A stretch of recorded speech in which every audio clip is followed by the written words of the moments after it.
Okay, I think we have everyone now. Okay, so first of all, welcome everyone. I really appreciate your coming. This is a call that's very near and dear to my heart as I live in the Netherlands, and I've come to learn so much about the DAFT visa. DAFT stands for Dutch American Friendship Treaty Visa.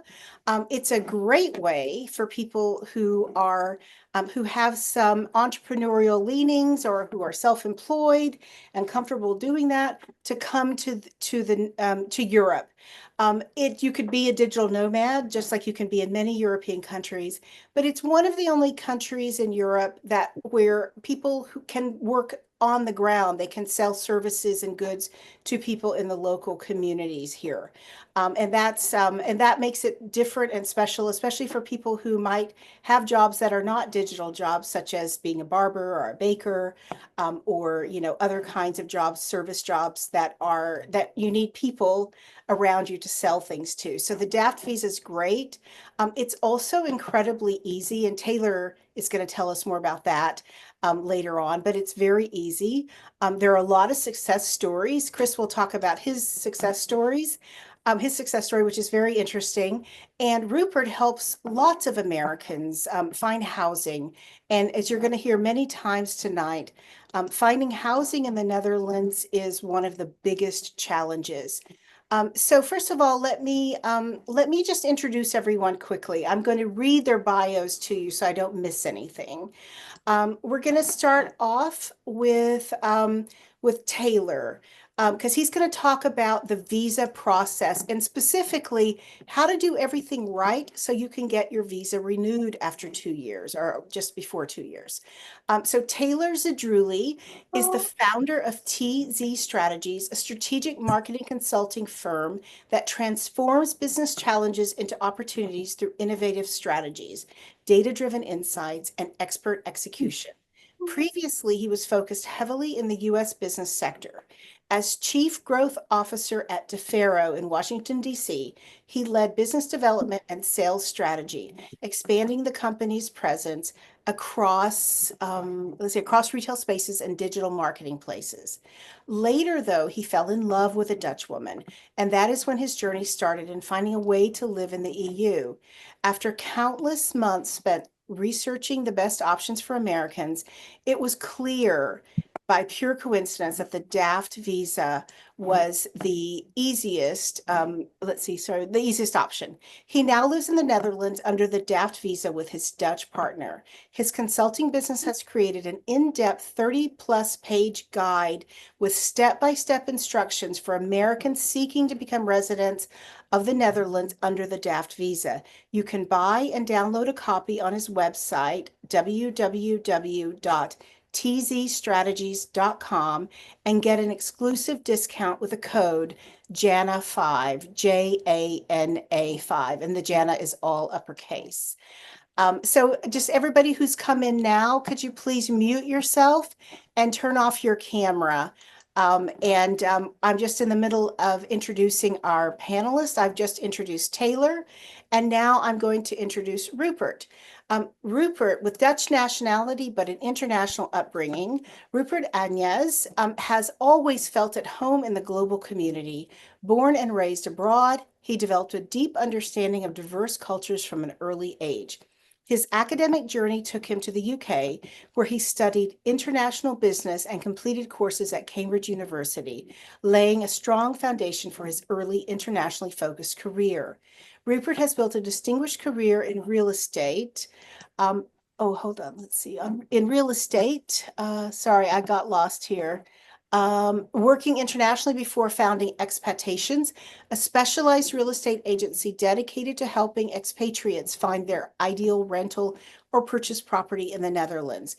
With years of experience in the field, he operates nationwide, offering a personalized, customer-centric approach that ensures the best possible results for his clients. What sets Rupert apart At his exclusive and dedicated way of working, he takes on only a limited number of clients simultaneously, ensuring each receives his full attention, expertise, and proactive service throughout the process. His extensive network and deep market knowledge have positioned him as a leading expert in expatriate real estate, earning him, let's see, earning him a stellar reputation and excellent reviews from satisfied clients. Recognized for his ethical approach, Rupert is respected not only by his clients, but also within the real estate community.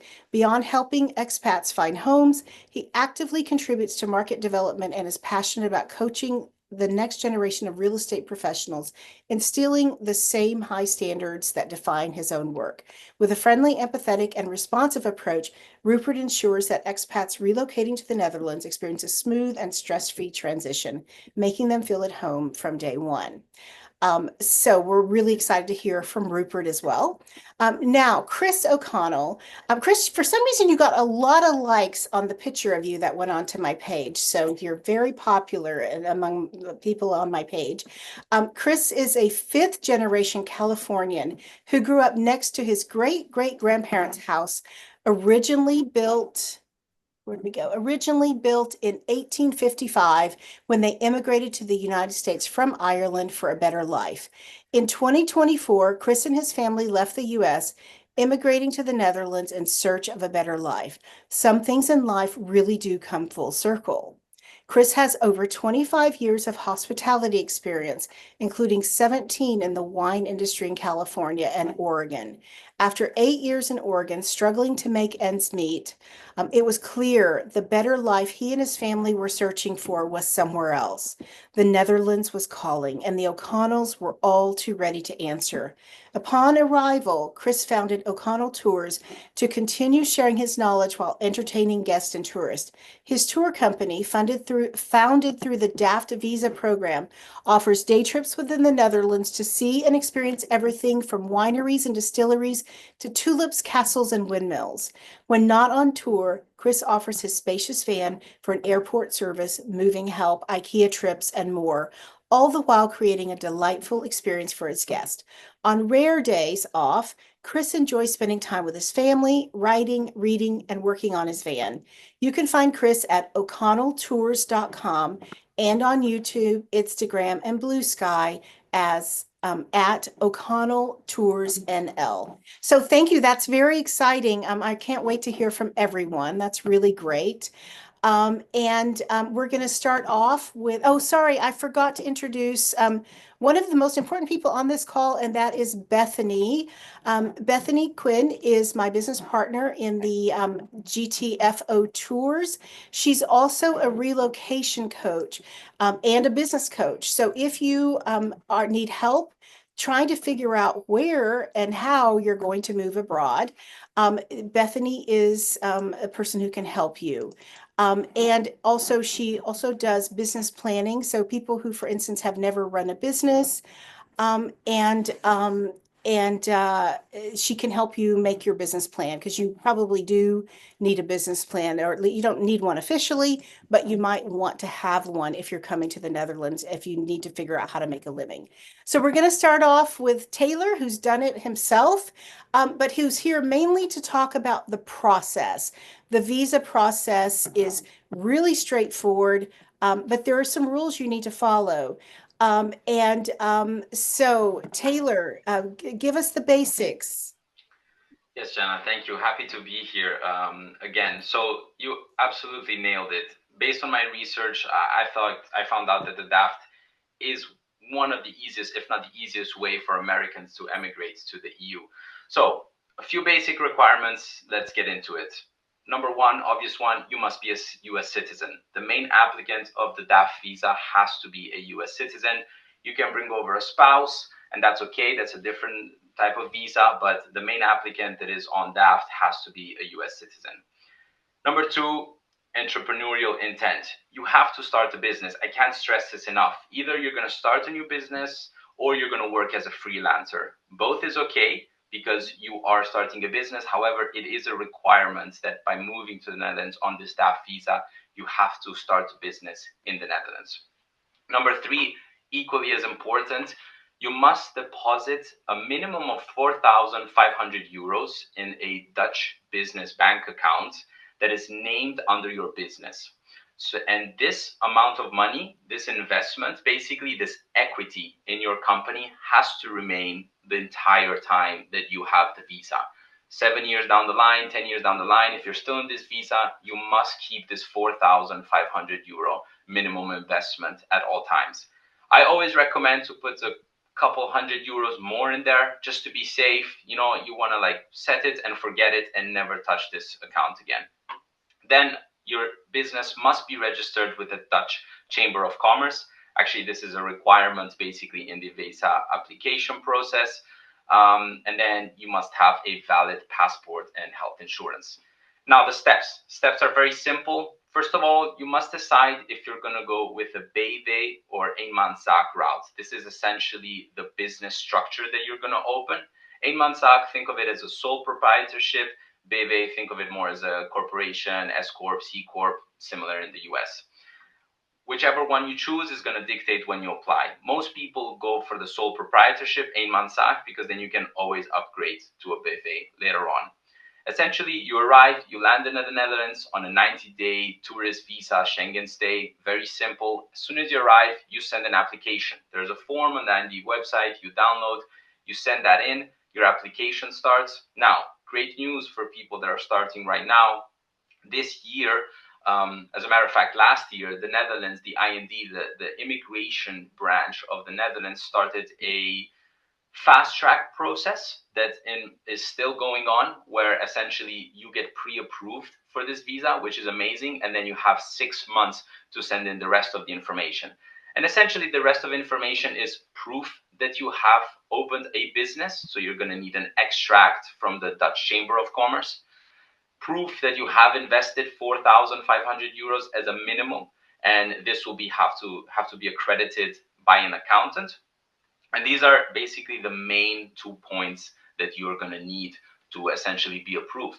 If you do these things right, there's nothing else that can go wrong. Unless you have a criminal record, they are not going to deny your visa, and you are basically allowed to stay in the Netherlands.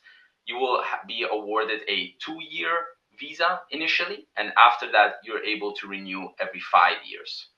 That is the requirements and process in a gist. It's as quick as I said it, and happy to share more information as questions come.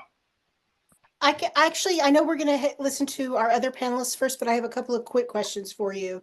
Yes. So I think that there's an advantage for most people of getting a BV, which is a Dutch limited company, so long as you're going to, make at least, I think, 66,000 euros, but some people say you should really get closer to 100,000 if you're going to do a BV. So if you're confident about how much money you're going to make, in addition to being able to write off your moving expenses, you get a tax break. You pay tax only on the first 70% of your income, not the last 30%, which puts you into a lower tax bracket, and you don't pay tax on that 30%. But a big advantage, and something that people need to think about as well, is driving license. There's no reciprocity between US states and the Dutch government for driving license, unless you have 30% ruling, in which you just get a Dutch license. So it's very, very much faster and cheaper than taking the driving test and passing the driving test, because you need to spend money on driving lessons. And it's hard to pass. The test is hard to pass. So you might want to think about in advance and speaking to a lawyer, because that's also one of the downsides. If you need a BV, you definitely need a lawyer. If you don't need a BV, you probably don't need a lawyer. Did I say that correctly, Taylor? Would you agree Yeah. with me? Yeah, absolutely. And I outline all the pros and cons of each structures. You're Great. exactly right. Some things are, one structure is great for some people, another structure is great for other people. You hit the nail on the head with all those pros. The 30% ruling, which is what you're mentioning, is a huge one. They are scaling it down, but it's still there and it's still Yeah, super beneficial. And it's super beneficial. yeah, and But the you got to drive. make enough money because you're going to get in trouble and you're going to spend a lot of money getting a BV if you don't get enough money. That's Yeah, a good question from Angela. Can your spouse exchange their driver's license too with a BV? I don't know. That's pretty detailed. Sorry, one more question and then we're going to move on. Put your questions in the chat and I will either ask them as we get started or we'll come back to them later on, but we'll get to everybody's questions. We've got a long amount of question and answer. Minimum income. So most digital nomad visas, you have to prove that you already have 3,500 or 3,000 euros a month income for a certain number of months in order to qualify. There's no requirement here. And from what I understand, your only challenge comes when you go to renewal. And I don't know if it's not really a hard and fast rule, but is there a rule for getting your permanent residency, which you can apply for after, is it 5 years? that's After right. five, It's yeah, 5 years. So 5 years? there's two Yeah, different tell us things. about, One okay, thing is the DAFT visa renewal, and one thing is permanent residency. Let's okay, focus on the DAFT visa renewal. This happens two okay. years after you've been on DAFT. Now, you are getting this visa because you're coming with entrepreneurial intent. Your intent is to start a business in the Netherlands. While there is no minimum income requirement, you're exactly right. Other digital nomad visas do require that overall, and Yeah, sometimes they can be they're high. strict, yeah. Yeah, this one has nothing. So, some businesses lose money even for the first couple of years, and that's natural. What the IND, so the immigration branch of the Dutch government, wants to see is that you are making an effort to make your business work. You can't just come really and set up something and then don't create a website, don't try to maybe run some ads to get clients, try to do some effort to bring business to your business. You can do that, but you might get a lot of scrutiny at time of renewal. And some people we have heard that are being denied this because they just think, oh, I come here, I deposit this money, I don't do anything, I live off my savings. I don't recommend that. Come here with an intent to open a business. Yeah, Doesn't matter how much money you make. Try, show business activity. That if you make no money at all, that might look weird 2 years it will after. look very weird. I think Yeah, from what I understand, they are getting stricter and stricter about renewal. that's And right. you do have to really demonstrate that you are at least making an effort. Something I heard about 7 months, like the first 7 months, if you're not profitable, maybe, but after that, you really have to make a minimum income. Yeah, yeah, and it's Is that okay what you to heard? invest money, in ads and in equipment. It Yes, takes time, but yes, that's a movement in your business. That's an expense. If you have no expense and no revenue for 2 years, that looks weird. I don't recommend that. Permanent great. residency is a different thing. You qualify after living for 5 years in the Netherlands lawfully, which means also on the DAFT visa. And the requirements for that is that you must make the minimum income requirement in the Netherlands for the past 1.5 to 3 years beforehand. Oh, so not the whole time, not yeah, Not the whole time. You have to right. look at the previous. Usually, to be safe, you would do the last 3 years, and the minimum income requirement is about 1,670 euros currently. It changes And every year. And do I understand you could also skip that permanent residency and go straight for a passport? You could apply for a passport. You could apply for a passport. However, passport does mean that you have to renounce your American citizenship. The Right. Netherlands Unless doesn't you're married allow, to a Dutch person. unless you're Highly married. rec I'm married to a Dutch person. I highly recommend it. Yes. But Me too. but yeah, I think you don't have to be married. You have to be a partner of a Dutch person. Partner, that's And right. registered partnership. And so and it's great. So okay. Thank you so much. And now we're going to go to Rupert. Rupert, thank you, Taylor. Thank you so much. That was so interesting. And I actually have more questions for you, and we have questions in the chat for you, No but we'll come worries. back to those. Sounds Let's good. let Rupert and Chris speak, and then we'll come back. I had so many questions for you. Okay, Rupert, tell us about housing in the Netherlands. It is apparently the number one challenge for Americans coming here. I've even heard that some people they can't find housing, they can't afford the housing they find. And I know that many agents only work with people who have a minimum amount to spend per month that is well above the typical Dutch rent. But I will say, the amount that I've heard 2,500 euros, and Rupert, you could tell me if that's correct, is less than my mortgage was at home. I mean, a lot of people are paying that much in America. I think it's not atypical, in cities at least. So it's kind of on that scale, I think. But Rupert, tell us. Hi, thank you first of all for the invitation to be present. Um, what you're saying about the minimum rent of 2,500, that's a thing which is more or less the case, because in the Netherlands we know we have several amounts of rents which are governed by the government. First of all, the social rent, and the social rent goes up to say 1,100 to 1,200 euro. But when you're coming over as an American, it's not possible to rent an apartment in this area. Possibly you can rent something, a room or a studio, but that's not very yeah, the thing which happens. Then there's what they call nowadays the middle rent, but there are nearly no properties left in the middle rent anymore, because due to all governmental legislation, a lot of landlords and owners of properties are selling their houses because they can't earn enough from the rent which is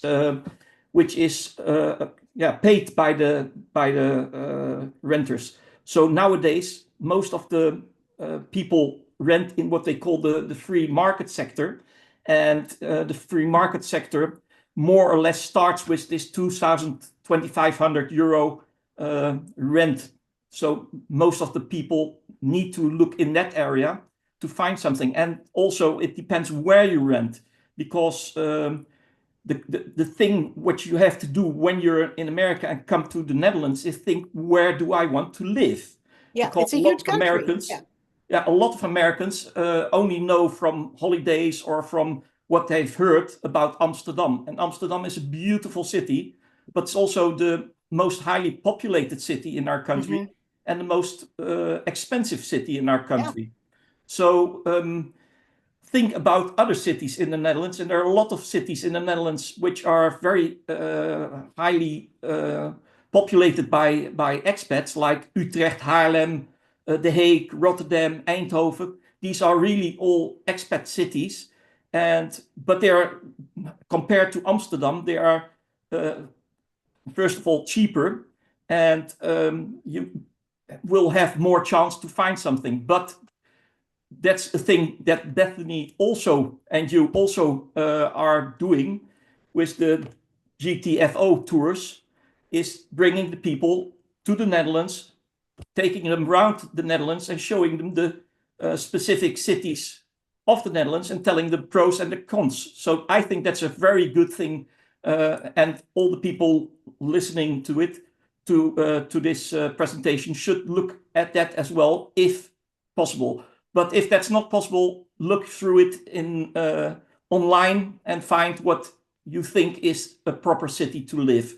The transportation in the Netherlands is great, so there's no problem to live somewhere you don't immediately work. Looking from, say, Utrecht, 1 hour, you're in 2/3 of the country, you can go within 1 hour, so it's no problem at all. When you look for properties, there are some websites which are dominant in our country. First of all, that's Funda. I'll put it on, or somebody else could put it on. Yeah, I can do that. On Yeah. the chat. Funda.nl. That's for rental properties and purchasing properties. It works very easy. You can put in your things you like, and it will pop up with the properties which are available. Always look at the properties which are online latest, the newest ones, because on these platforms the properties remain for a long time, even though they are rented out. But that has to do with the contracts which have to be signed, the delivery of the properties, things like that. So when you're looking at properties on Funda or on the other one, which is very well known, Pararius, it seems that there is a lot available, but that's not always the case because of the delay it takes before properties are removed from these platforms. Pararius and Funda both are really legit. They're from the real estate agents, and nearly 95% of the properties will end up on these platforms. For people looking at rooms or shared accommodation, there are also good websites as Kamernet.nl and Housing Anywhere. The last one you have to pay for. It's not a big amount, but at least you know you're going on a legit website platform, and the possibility to get scammed is very low. When you look on Facebook, I don't say everything on Facebook is scamming, but it's really highly I've seen a lot of contaminated by scammers. Yeah. So stay away from Facebook, or when you look on Facebook, make sure that you're not scammed. And these guys are really clever in making up stories which look very highly to believe, but they are not. So that's about that part. What's also very important is to build up a good file, because when you found something on one of these websites and you're going to apply for them, you're already, as an expat, you're a little bit behind the Dutch people, because the Dutch people will understand the proceedings in the Netherlands, and people from abroad don't. So agents, I wouldn't say dislike, but are easier giving possibilities to view to Dutch people than to foreigners. That's where I come in as well, because I have very good contacts with all these agents, and when it would be impossible for yourselves to find the possibility to view, more or less doing it through an agent, through me or some other one, you will have a higher score. I myself live in the center of the country, in Utrecht, in the province of Utrecht, but I work throughout the country, and that's very little of my colleagues do that. Most of them only work in a city like Amsterdam or Rotterdam or whatever, and they only can help you with properties in those cities. So when you're sure you want to go to Amsterdam, you can look for an agent in Amsterdam, but when you're not sure where you want to live, Amsterdam or Haarlem or whatever, then my service can be of value to you. When you're going into the situation that you're going to phone for properties and want to score a property, it's very important to have a good file of documentation. You should make something for yourself with your passports in it, your financial history in the USA, how you're going to earn your money in the Netherlands, because when you're coming over with DAFT, it doesn't always mean you're continuing a job from the States, but it can also be something you're starting here. And then, you're a bit of a higher risk for an owner, and they can choose at least 20 people to rent a place. So you should really make something solid and have good information, and also possibly make a nice personal letter which you can supply to the owner or the landlord, telling who you are, what your history is, why you want to come to the Netherlands, how you're going to earn money. These things can help getting, in the top 3 of the people possibly invited to view or to rent a place. Also, when you're coming over to the Netherlands, and at this moment in time, yesterday I received a message from some American people who came over and didn't realize how severe the housing crisis is in the Netherlands. And they phoned me and they say, we're in a hotel now and we really need some place to rent within no time. And that's making it very difficult for yourself. Yeah. So when you want to look for something, to go for a search, start at least 2 months up front and use the first weeks to generally get an idea about prices, and then really start at least 6 weeks before really trying to get something. Otherwise, you won't be in time to find something. And also in regards of pricing, when you look at the pricing of the listings in Amsterdam and in Haarlem, they are just an indication, because it wasn't so for many years, but the last 2 years it's so that prices on a listing are overbidden by 10-15%. So take that in account when you're looking for something for 3,000 euro. You can afford 3,000 euro. Deduct 10 or 15% and look at those listings, because the other one, when you're looking at 3,000, you won't find the place because they're overbidden. So that's just a little tip. And what's also important is get an IBAN bank account. An IBAN bank account is a European bank account, and it was only possible sometimes, not always, to get a bank account, BUNQ. I was just putting that in. Yeah, but since only a few days, also ING, which is one of the biggest banks in the Netherlands, can help you with getting a bank account, even though you're not registered and don't have a BSN number yet. The only thing they require is that you will be able to supply the BSN within 90 days. So, 90 days. Great. yeah, so that's important, and it can help you very much, because when you find something to rent, the rent you can pay from an American account. But when you want to have utilities, and I can help you in these things as well, but I'm not going to pay them for you. So you have to pay them yourselves, and then you need a European bank account. So having a bank account before you come here can be very, very important. Looking at I'm already 10 minutes instead of 5. So. It's okay. Yeah, I have a bunch of questions for you, though. Can I just Okay. throw a couple out now before we go on to Chris? One more thing which is important. When you're in the States, you're coming over to the Netherlands, they always say you have to register within a few days. It's impossible. It will take weeks. So when you're in the States, go to the municipality online of the city where you want to live And book. and already register for an appointment. Yes. And it's only the first appointment. We'll have several appointments, but when you're already in Amsterdam, I think it will be 6 or 8 weeks before you can have an appointment.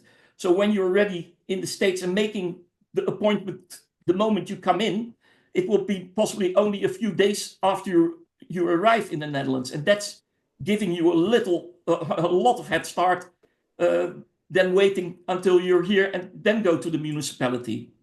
I also wanted to say that there are some places that will allow you to register with the gemeente, even though you're living there on a temporary basis. Yes. I've got some locations, like some temporary housing in Amsterdam, or it's actually in Amstelveen.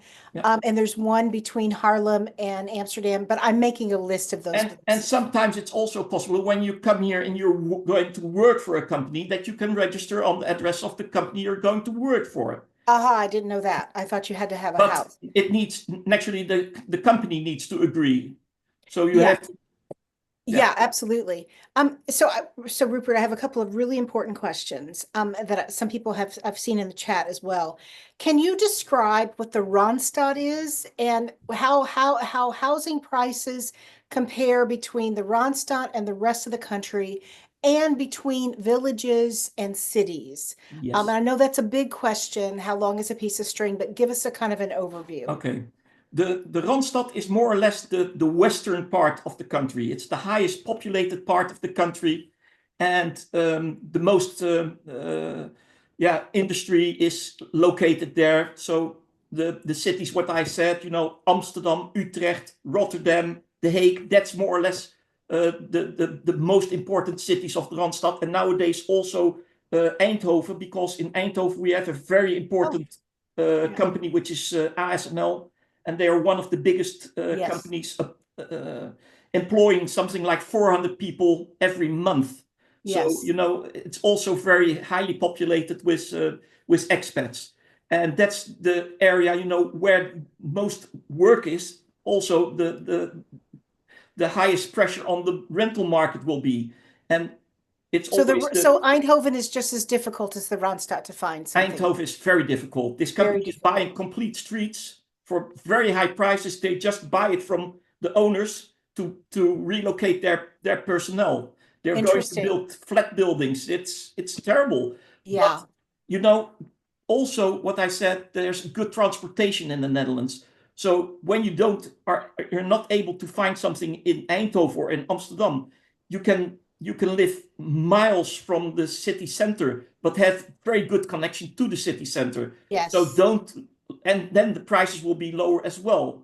So don't look at only the most popular areas, but try to look at less popular areas as well. The Netherlands is a beautiful country. Also the eastern, the southern part, the northern part, it all has its own character. And you know, when you're somebody working online, it doesn't matter that you don't live in Amsterdam. You can visit Amsterdam easily, and you can work from any location in the Netherlands, which is available.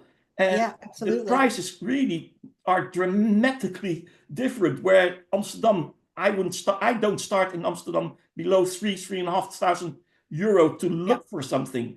But in other cities, I can start at 2,000, 2,500 and possibly find something. Not that I won't find something in Amsterdam for those prices, but the competition is so high that, you know, it will take so much more time to find something. So that's, you know, why it's making. Well, as somebody who lives in a small city, I live in Haarlem. I find Amsterdam like way too crowded and not maybe not the nicest place to live in a lot of ways, unless you're young and hip and going out all the time. That's correct. Haarlem is amazing. I mean, it's Haarlem also is very near Amsterdam.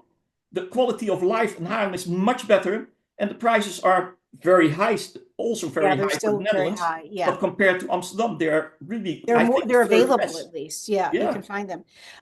Actually, one more question. So the size of properties, Americans, we're used to big houses and big apartments, and here everything is smaller, I think.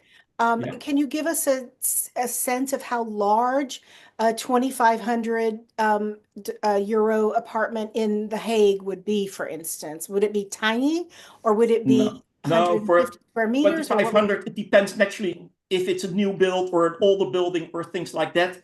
But for 2,500, you would find something in the Hague for 2 or 3 bedrooms would be possible. Oh, that's nice. Yeah. Yeah. I mean, that's again still nice less expensive than most cities in America, I would say, you know. I think so. It's also, The Hague is also, when you live in Haarlem, Haarlem is more expensive than The Hague. Only the character of The Hague is completely different from Haarlem and from Amsterdam. But The Hague has also a very good location to the beach. So, you know, you have cons and you have pros. But The Hague is a very nice city to live. And a lot of the embassies are located in The Hague. There's the biggest international school is in The Hague. So it's really a city to take in consideration. Yeah, and a lot of Americans live in The Hague. Yeah, a lot of Americans live in The Hague. I'm actually part of a group of Americans. It's actually for DAFT people. I don't need a DAFT visa. But a lot of DAFT visa people live there, and they all help each other. They communicate well. One last question. So when you said you need to start several months in advance, so that sounds like once you've decided to come to the Netherlands and do the DAFT visa, you should start looking for an apartment before you come. Is that what you meant? Or you meant come and wait 2 months when you get here? It's what you choose. But when you come and you want to have a property available, and it will be very difficult to do it yourself, because, you know, the agencies are not very happy doing video presentations of their property, because, you know, they even getting a viewing on a property, you really have to have either good contacts or being really fast after the property came online, because there's so many demands for viewings that they just stop at 20 or something, and they just say, you know, from these 20 we'll at least find 7 or 8 people who want to rent it. And from these people, they're just going to look at who is for us the lowest risk, who has a good income, has a steady job, hasn't got pets, isn't a smoker, all these things. And then, the 2 or 3 will come out and they will choose for these people. And when you're going from the States to such a viewing, it will be very difficult because you're less of interest to these companies. Therefore, not only me, but there are more of people helping expats finding properties. And we have the proper entrance and we can do the viewings. And I always make a video viewing, although sometimes online there are already video presentations, but these are made by the company renting it out, so they don't film everything. I go there, I walk around, I look in cupboards, I talk about single pane glaze or things like that, and send my video to my clients, and they can look at it 5 times, 100 times, whatever they like, and they can ask me when they like the property to make a bid, and then I also need this all these documents, and I can do it from over here. And Get started on it. Yeah. Sometimes it's possible to have people come and that they immediately the same day can go into their property. When you go on LinkedIn, on my LinkedIn page, you will see a property in Haarlem, exactly across a very beautiful mill. And these people are going to arrive the 7th of April, and their contract starts on the 1st of April. So, that's very nice. But sometimes it's also sensible to already take a property for, say, for the 1st of April, even if you're coming Sure. the 1st of May. You Absolutely. spend a Just month take it. rent, Yeah. at least you've got something. When you're going to wait and you specifically want something on the date you're coming, it will be very, very difficult or impossible. Yes. Thank you, Rupert. We better go. Okay. We better get on to Chris. This is so fascinating. Really appreciate your time and your expertise. And I'm very excited to hear Chris's story. I've been reading his Substack, and I hope you guys can all follow him there and on YouTube. He's going to have a lot of interesting things to say. And here he comes with his own story about his DAFT success. Thanks, Jana. Now I have to have interesting things to say. You do. Hi, I'm Chris. I moved from Oregon almost a year ago on the DAFT visa, and there were some big reasons, but the biggest reason being we just didn't feel very safe in the United States anymore.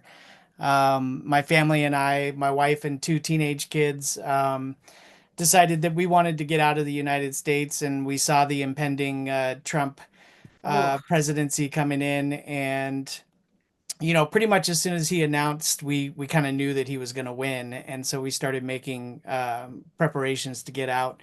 But we were having a hard time finding a visa that was going to let the entire family come over to a country, and a country that we felt was going to be safe, especially for my LGBTQ kids. And that was really a big factor in that the Netherlands was the first the first country to legalize gay marriage. And so we felt like this was a pretty good, safe space for them. And so my wife actually found the DAFT visa and said, "Hey, you've always wanted to start a business. Why don't we do this?" And so I thought for a few days about what I wanted to do. And I had been in the wine industry for about 17 years and had always actually wanted to start a wine tour company, either in Oregon or Sonoma, California, where I worked before, and just never had the means to make it happen. And after a little bit of research, I realized that the Netherlands actually has a lot of wineries. And so I thought that I could make a wine tour business out of the DAFT visa. What I realized is that a lot of those vineyards are pretty far away from the places where tourists are. And so I needed to add some other things in there as well. And so on top of wine, I've added city tours as well as tours to working windmills and not just the big places like Zanskans and Kinderdijk, but I'll go to some of these smaller working windmills, and they'll get actual tours of mills that are milling grain and making flour and stuff. And I'll take people to castles and working cheese farms, and we can, pet the cows and taste their cheese. And there's all kinds of things that we can do. And of course, right now is tulip season. And so I'm doing a lot of tulip tours this month as well. But, when I finally got around to starting my business late last year in December of 2024, I realized that we were at the low point of the tourism season. And so I realized that I needed to make some money in the wintertime. And so I started an airport service as well.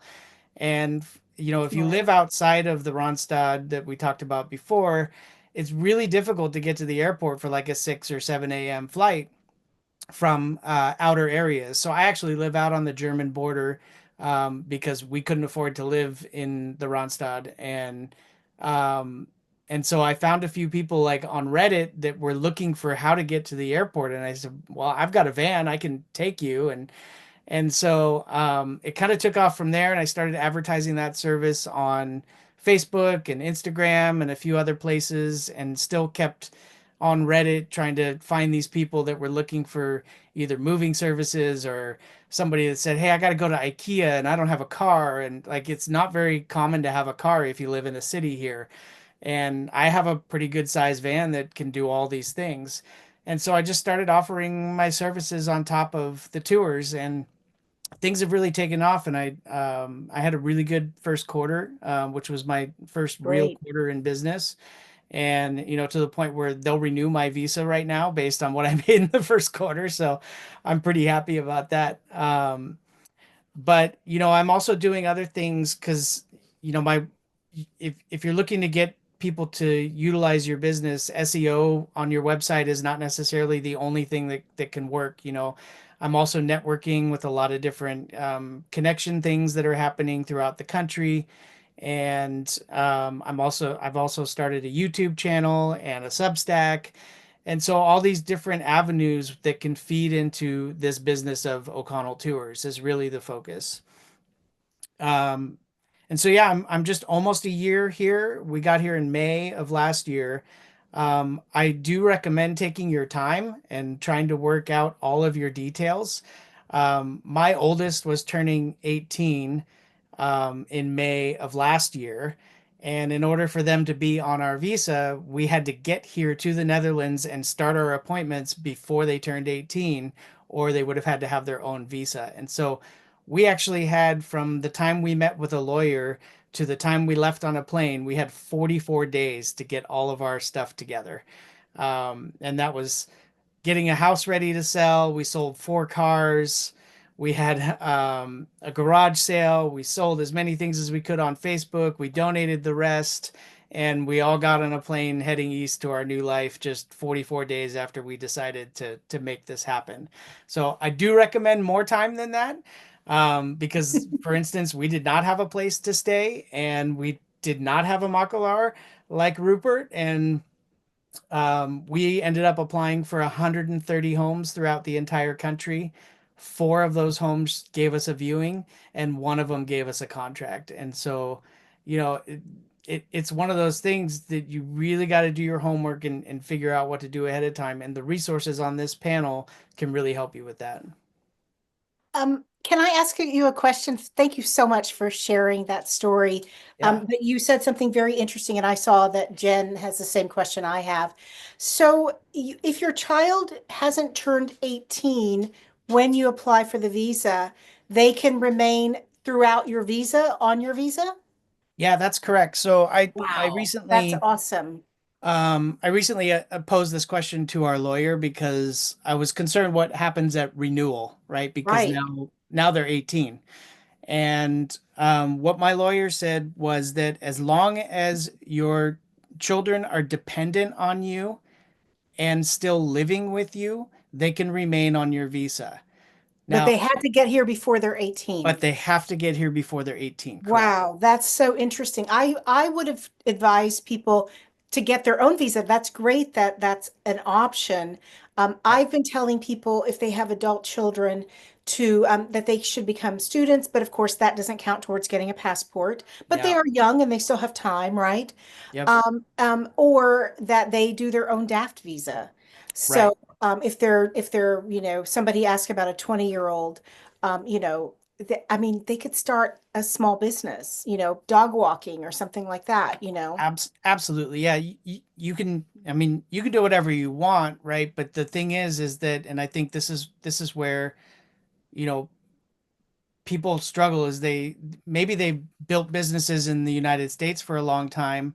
And so they know how things work and they can start a business and get it to be successful there, right? But If things are you've never different here. done Like it. I don't market my business the same way I marketed the businesses I worked for in the United States. Like those things, those traditional things that I used to do to get people to come to the wineries that I worked at, they don't work here. That's not how the Dutch society is set up. And so I've had to learn, these new marketing ways. And you know, I think where people go wrong on DAFT is they think they're just going to open the doors and the business is going to come, and then 2 years comes up and the government goes, you didn't make any tax money for us, so we're really not interested in renewing this visa for you, right? Because that's really what it's about. If we get down to the point that the Dutch government wants the entrepreneurs in the in the country making tax money for them. Like Yeah. that's the reality. Yeah. Bethany, could you come on and mention about other options for young folks? Because I hear this is a question I hear a lot. Yeah. Sure. Um, Yeah, and I apologize. My internet is a little funky, but the other, student visa is obviously an option. The other one that the Netherlands has is it's called an orientation year. Other countries sometimes call it a working holiday year. But basically it's for recent graduates, and you can come and you can search for a job here. And yeah, it's a pretty that's a decent great option for younger option folks as well. for the person who asked about their 20-year-old. Um, so Angela, you're asking about orientation, or can your business hire them? I kind of think you can, but I'm not sure. I think this might be like I I would don't see why recommend you you get wouldn't a be able to. lawyer. I think the question is, yeah, I mean, I would ask a lawyer, but I I would get think, a lawyer, yeah. your business can hire them. Oh, I think your internet I is, think part of the visa is the issue. Your business need to sponsor their visa. So that is a whole process to have your Mm. business be allowed to Yeah. sponsor people. And okay. I think we're losing you, Bethany. I or think you can you're going also work in with a and out. company. You would hire them, and they would hire your person, and then that would work. Oh, sorry, am I breaking in and out? Yeah. You're breaking up a lot. So somebody asked about your student Okay. going to university here. I assume that they can. They can. EU Yeah. tuition is incredibly cheap. I assume that you get that if you're resident as well. And also if they're young and they learn Dutch, they will be able to work. I assume they have access to the Dutch labor market, just like a spouse does. Correct. Yeah. The only person who can't go and work for a company on the DAFT visa is the main person. Right. So like spouses or partners and children can go and work. That's not a problem. Which is a huge benefit because Yeah. I've talked to a lot of people who maybe the person who makes less money is doing the daft because they're going to start some business that they're not so successful or sure how successful it will be. And then their partner who has a high paying job, Yeah. either remote or they can work for a company here in the Netherlands because they have real expertise in a specific area that's in demand because it is hard to get a job here. It didn't used to be, but it is now. Yeah. So usually if there are two partners and one isn't sure how much money they're going to make as self-employment, the other one maybe if they think that they can get a better paying job, that person should be the spouse, not the DAFT visa holder. So because Yep. it gives you a lot of flexibility. And if your adult children can, or near adult children can also work, that's great. That's fantastic. I hadn't even thought about that before. So That's I wanted great. to say one more thing on that. My wife is actually on disability from the United States, and so that is something that you can bring over and show people as well as income. That's actually how we got our house because I was not making money yet in my business, but they took my wife's regular disability income as the money that we had for our house. Um, So Tim, some of these questions are too technical for us, and we do have lawyer partners who can help. But I will say, there was some question about people on partners. I've definitely heard of partners doing the DAFT, but only one person has to actually do the DAFT. The other one has access to the labor market. I'm not sure about when people have to arrive. I think you probably have to arrive at the same time if you're living together, I assume, or roughly the same time. I guess. I don't know. Um, let's see. Yes, I think your spouse would be allowed to work for your business because they have full access to the Dutch labor market. So it seems to me like that includes your business, right? So, oh, business partners. Yeah, oh, I see. Okay. Yeah, I'm not sure about that. You'd probably both have to get DAFT, I guess, and then probably form a BV or something. I'm not sure. Not, but again, a question for a lawyer. Yeah, that's lawyer question for sure. That's a lawyer question. Yeah. Now I still had questions, but we're out of time. Yeah. We only have 4 more minutes left. Does anybody else have a quick question that you can throw into, or anybody want to ask a quick last question? I know there's a lot of questions about studying, and I did want to say one thing. Also, Rupert mentioned international schools, but the Dutch public schools are amazing. And part of our GTFO tour will include an education specialist who will help you find the right school for your child, especially if your child maybe has some learning difficulties or neurodivergent issues. Then you might need an education specialist to help you find the right school. Children between the age of 7 and 11 go through a 1 year, or I think it's usually a year, integration course. So they learn Dutch intensively and they study with other immigrants during a year, and then they get streamed into the Dutch school system. So if you think that you're going to stay here and your children will probably stay here, it's probably a good idea to put them into the Dutch public school system. If you think you might leave after a couple of years, then that's when you do the international schools. My Um, 15-year-old and now 16-year-old is doing the Dutch program do they like it? and integrating, and it's working really well for her. Yeah.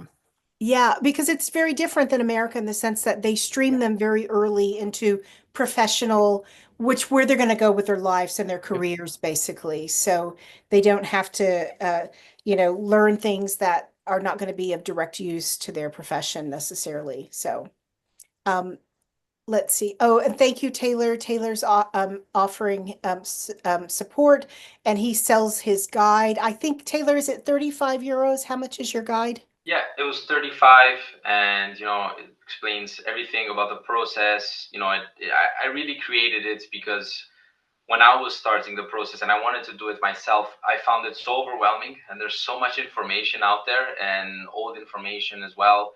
And I said, it's ridiculous that it should be so difficult, and lawyers have their place, absolutely, and Yeah. lawyers are useful when For sure, if you've got a they're there. complicated situation or you Yeah, need a BV, anything like that. Yeah. absolutely, they're Yeah. highly. But if you're coming just with yourself or your spouse, and you're gonna go the simple sole proprietor, pay like ZZP and Mindsack route, you can absolutely do it yourself, and Yeah. you're gonna I save think so. a ton of money Yeah. by doing Yeah. that. But the information is scattered, and so if you're interested, you can check it out. People can email me all the time, no matter what. Thank It's you. been 6 months, doesn't matter. You can send me an email, and I'll help anytime you have a Thank you. question. And speaking of people who need help, I just want to mention again that Bethany is a relocation coach and a business coach. So if you need support to figure out where and how you're going to move abroad, Bethany can work with you to create your plan for how you're going to how you're going to move abroad. And if you need support, help creating a business plan for an idea of how you're going to create your DAFT business. She also does that. Of course, they're closely related, but you don't have to be coming to the Netherlands for her to help you in terms of coaching. Yeah, and thank you for mentioning again our GTFO tour. Our first tour is on May 17th. We've had a couple people sign up already, and we're looking forward to that. And we hope to do them probably most months after the first one, assuming it goes well, assuming there's a big demand for it. So yes, so please be in touch with us. Go to gtfotours.com if you want to have a call with Bethany or me. If you're interested in the tour, if you need any other information, do let us know. So thank you, everyone. This will go on to YouTube probably tomorrow. Thank you. Great. Thank you. everyone. Bye. Hi, Bye-bye. everyone. Thanks so much, panelists. Yep. Bye-bye. Bye-bye.